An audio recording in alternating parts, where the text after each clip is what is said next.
सियावर राम जय जय राम, मेरे प्रभु राम जय जय राम। जय मंगल भवनी अमंगल हारी, द्रवहु सुदशरथ अजिर बिहारी। दीन दयाल बिरुद संहारी, हरहु नाथ मम संकट भारी। सियावर राम जय जय राम। जय श्री राम। मैं ईशु हरवानी तुलसी की माला गंगा दर्शन से रोज आपको पंचांग व गंगा के लाइव दर्शन दिखाता हूं। आज का शुभ पंचांग चैत्र मासे शुक्ल पक्ष तृतीया गुरुवार, विक्रम संवत 2081, तदनुसार 11 अप्रैल 2024। आज तृतीया दोपहर को लगभग 3 बजे तक की है, तत्पश्चात चतुर्थी। आज का विशेष दिन तीसरा नवरात्रा, मत्स्य जयंती, गौरी पूजा, गणगौर, भद्रा, रवि योग, मासिक कार्तिकाई। बोलिए सियावर रामचंद्र की जय। कल हमने तत्वार्थ रामायण का प्रसंग छोड़ा था, जय विजय की शाप। आज हम चलते हैं उससे आगे। ईश्वर के धाम में विषमता नहीं, विषमता तो संसार में है। बहुत से सेठों ने तीन प्रकार के चावल रखे हैं, नौकरों के लिए अलग, साधु ब्राह्मणों के देने के लिए अलग और घर के लिए अलग। घर के लिए दिल्ली से असली बासमती होते हैं। अरे पेट में गए पीछे ये भी विष्टा हो जाता है। कहीं सोना तो बनता नहीं। कुछ माताएं परोसने में बहुत चतुर होती हैं। घर वालों को परोसने के लिए रोटी में घी ज्यादा चुपड़ती हैं। भोजन में विषमता करे यह बड़ा पाप है, इससे भगवान नाराज होते हैं। भोजन में कभी विषमता करना नहीं। भोजन में विषमता करने वाले को दूसरे जन्म में संग्रहणी का रोग हो जाता है। सनत कुमार कीर्तन करते करते दौड़ते हुए प्रभु को दर्शन को जाते हैं। वैकुंठ के 6 दरवाजे पार कर गए। सनत कुमार बड़े ज्ञानी पुरुष हैं। इनसे सब कोई उनको मान देता है। वे चारों महाज्ञानी हैं, फिर भी समय को बालक जैसा अज्ञानी मानते हैं। ज्ञानी होने के बाद भी ज्ञानी जन बालक जैसे अज्ञानी रहते हैं। ज्ञान के अभिमान न आवे, इसलिए बालक जैसा रहना जरूरी है। सनत कुमार 7वें दरवाजे पर आ पहुंचे। 7वें द्वार पर जय विजय का पहरा था। चारों संत धीरे धीरे अंदर जाने लगे। इससे यह जय विजय को बुरा लगा। जय विजय ने गदा आड़ी रखकर उनको रोका। जय विजय का उल्लंघन करके जाना बहुत कठिन है। बद्रीनाथ नारायण जाते समय जोशी मठ आता है।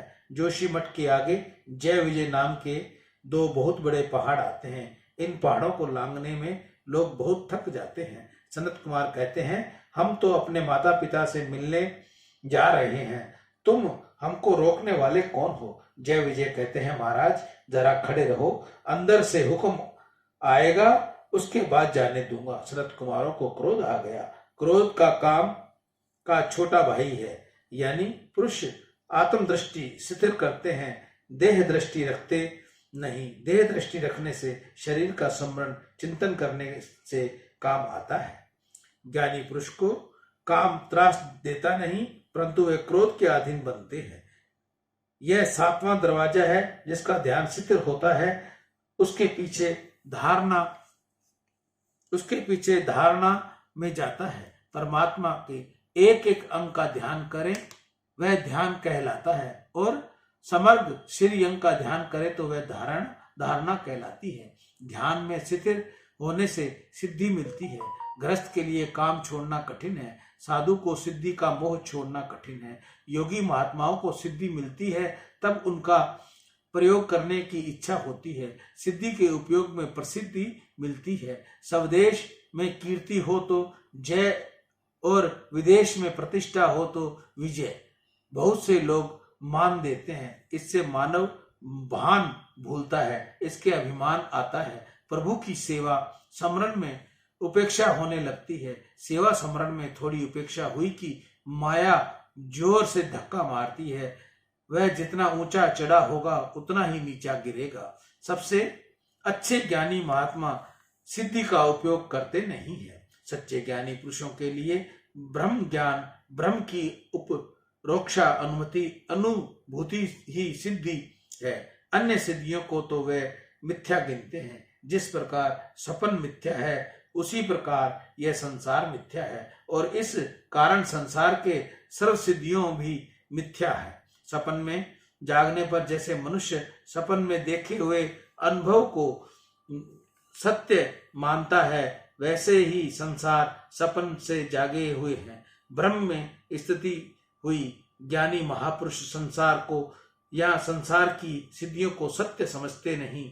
सच्चे ज्ञानी संसार और संसार की सिद्धियों को कहीं लुभाते नहीं, माया में फंसते नहीं।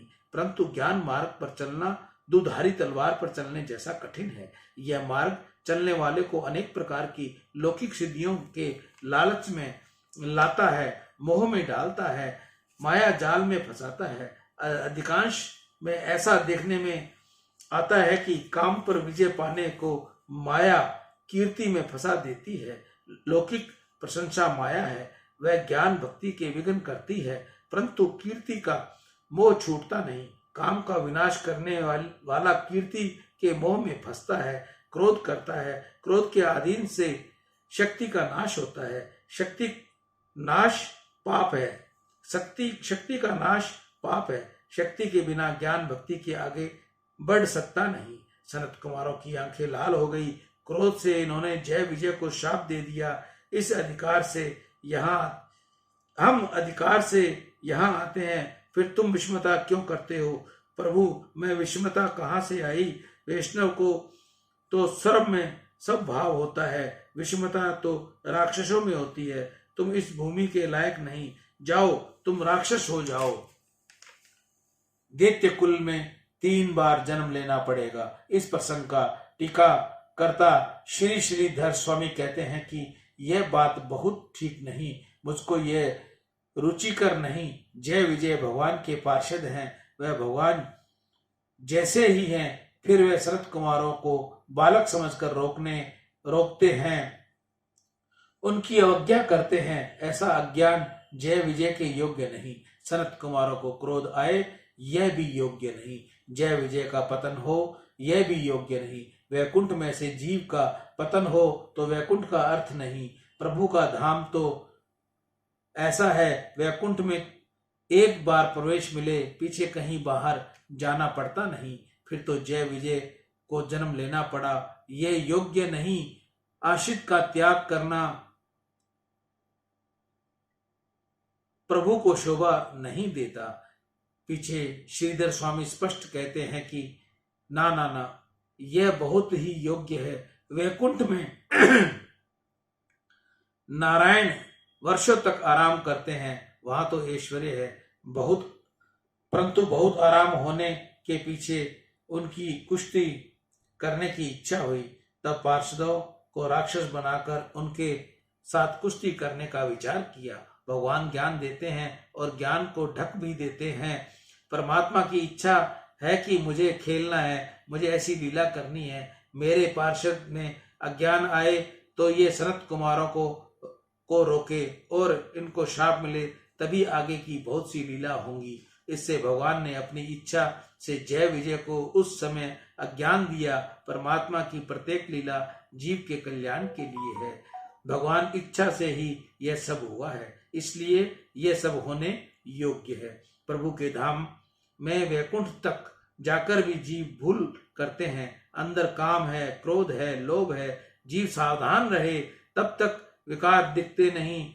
जीव कफिल हुआ कि विकार तुरंत सवार हो जाते हैं। वे सब विकार अंदर ही बैठे हैं, समय मिलने पर बाहर आते हैं। मन बुद्धि के ऊपर रहो, नहीं तो वे बराबर दगा करते हैं। जीव की अंतिम श्वास तक सावधान रहो। मन के ऊपर सत्संग का, भक्ति का अंकुश होगा, सतत ईश्वर चिंतन होगा, तो ही अंदर के विकार शांत होंगे। परमात्मा विचार करते हैं कि सनत कुमारों ने मेरे द्वार पर क्रोध किया है, इससे ये अंदर आने योग्य नहीं। आज तक इनको क्रोध के ऊपर विजय मिली नहीं।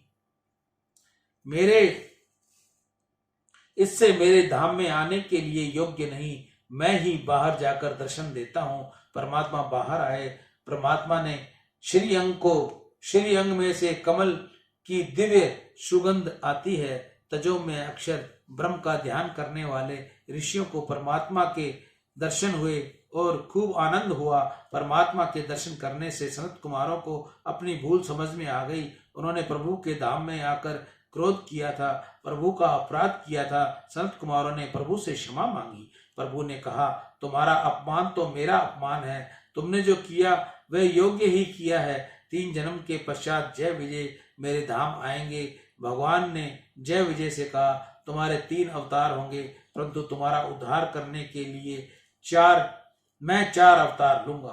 पहले जन्म में जय विजय हिरण्याकश्य और हिरण्याशु हुए। दूसरे जन्म में रावण और कुंभकर्ण हुए। तीसरे जन्म में शिशुपाल व दंतवस्त्र हुए। हिरण्याक्षु लोभ के अवतार हैं। रावण कुंभकर्ण काम के अवतार हैं। शिशुपाल व दंतवस्त्र क्रोध के अवतार हैं। काम, क्रोध और लोभ ये मनुष्य के 3 महाशत्रु हैं। ये नरक के द्वार हैं। ज्ञान मार्ग में विघ्न करने वाले क्रोध हैं। कर्म मार्ग में विघ्न करने वाला काम है। भक्ति मार्ग में विघ्न करने वाला लोभ है। लोभ, क्रोध से ज्ञान का नाश होता है। काम से कर्म का नाश होता है। लोभ से भक्ति का नाश होता है। लोभी भक्ति कर सकता नहीं। मनुष्य भगवान के लिए अथवा दान के लिए हल्के से हल्की चीज का उपयोग कर सकता है और अपने लिए बड़ी से बड़ी चीज का उपयोग करता है। सत्यनारायण कथा में बैठना हो तो भाई पीतांबर पहनकर बैठना है, और जब ठाकुर जी वस्त्र परिधान का समय आता है तब कहता है कि मैं कलवा लाया था, वह कहाँ गया? कलवा लाओ। भगवान कहते हैं, बेटा मैंने भी तेरे लिए लंगोटी पहनने के लिए वस्त्र तैयार रखा है। जय विजय ने कहा था, तभी इस प्रमाण में प्रभु के 4 अवतार लिए हैं। प्रभु ने वाराह और नरसिंह अवतार लेकर हिरण्याक्ष और हिरण्याकश्यप को मारा। अवतार धारण करके रावण और कुंभकर्ण को मारा। कृष्ण अवतार में शिशुपाल और दंतवस्त्र को मारा। 3 जन्म पीछे जय विजय पुण्य प्रभु के धाम में गए। रामावतार जय विजय को मिले श्राप के कारण हुआ था। रामावतार मनु शतरूपा को दिए गए वरदान सिद्ध करने के लिए हुआ था।